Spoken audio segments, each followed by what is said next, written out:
വചനത്തിൻ വഴിയേ സ്വർഗത്തിലെത്താം. ആമേൻ, ആമേൻ.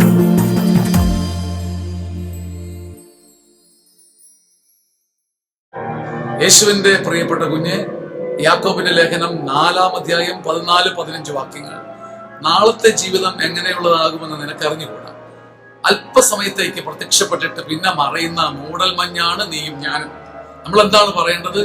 ദൈവ മനസ്സായാൽ ഞങ്ങൾ ജീവിക്കുകയും വേണ്ട വിധം പ്രവർത്തിക്കുകയും ചെയ്യും.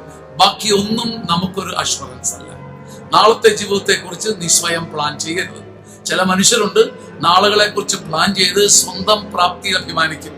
നാളെ മൂടൽ മഞ്ഞായ നീ ഉണ്ടോ എന്ന് അറിയില്ലല്ലോ. മരണത്തിന്റെ കാറ്റ് നിന്നെ പറത്തിക്കൊണ്ട് പോയാലോ?